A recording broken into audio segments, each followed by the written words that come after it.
വെള്ളമൊഴിയാതെ പത്തനംതിട്ട, റാന്നി, ആറന്മുള മേഖലകളിൽ വെള്ളക്കെട്ട് കുറയാതെ തുടരുകയാണ്. പന്തളത്ത് കരിങ്ങാലി പുഞ്ചയിൽ നീന്തുന്നതിനിടെ യുവാവ് മുങ്ങിമരിച്ചു.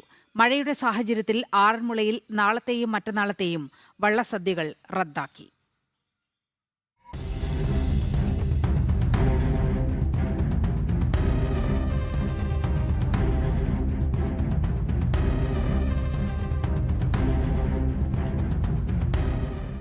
പകൽ മഴ മാറി നിന്നെങ്കിലും ദുരിതത്തിന് കുറവുണ്ടായില്ല. ജില്ലയുടെ പല ഭാഗങ്ങളും ഇപ്പോഴും വെള്ളത്തിൽ മുങ്ങിത്തന്നെ.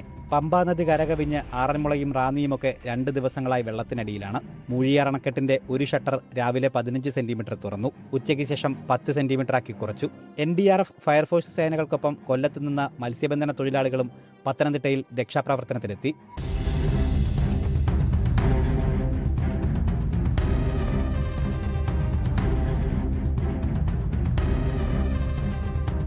സേവാഭാരതി ഉൾപ്പെടെയുള്ള സന്നദ്ധ സംഘടനകളും രക്ഷാപ്രവർത്തനത്തിൽ സജീവമാണ്.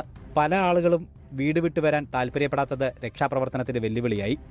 പലരും ഇനിയും 10-20 പേര് അവിടെ നിന്ന് വരാൻ തയ്യാറാകുന്നില്ല. കാര്യങ്ങൾ പറഞ്ഞിട്ട് അവർ പറയുന്നത് അവർക്ക് ആഹാരം വേണം, വെള്ളം വേണം.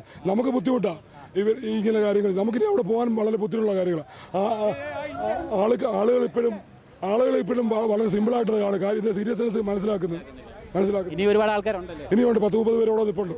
ജനപ്രതിനിധികളുടെ നേതൃത്വത്തിൽ ഇവരെ കാര്യങ്ങൾ മനസ്സിലാക്കി സുരക്ഷിത കേന്ദ്രങ്ങളിലേക്ക് മാറ്റാൻ ശ്രമം നടക്കുന്നു. പന്തളത്ത് കരിങ്ങാലിപ്പുഞ്ചയിൽ നീന്തുന്നതിനിടെ യുവാവ് മുങ്ങി മരിച്ചു. മുടിയൂർക്കോണം ചെറുമല സ്വദേശി 32-കാരൻ ലെനിൻ മുരളിയാണ് മരിച്ചത്. ഫയർഫോഴ്സ് നടത്തിയ തെരച്ചിലിലാണ് മൃതദേഹം കണ്ടെത്തിയത്. കനത്ത മഴ തുടരുന്ന സാഹചര്യത്തിൽ നാളത്തെയും മറ്റന്നാളത്തെയും ആറന്മുള വള്ളസദ്യകൾ റദ്ദാക്കി. KSRTCയുടെ ബഡ്ജറ്റ് ടൂറിസത്തിന്റെ ഭാഗമായുള്ള വള്ളസദ്യകളും പെയ്ഡ് വള്ളസദ്യകളും ഒഴിവാക്കി. ഓൺലൈൻ ബുക്ക് ചെയ്തവർക്ക് 12, 25, 29 തീയതികളിൽ വള്ളസദ്യ ഒരുക്കുമെന്നും പള്ളിയോട സേവാ സംഘം അറിയിച്ചു. ജില്ലയിൽ 17 ദുരിതാശ്വാസ ക്യാമ്പുകളിലായി 519 പേർ കഴിയുന്നു.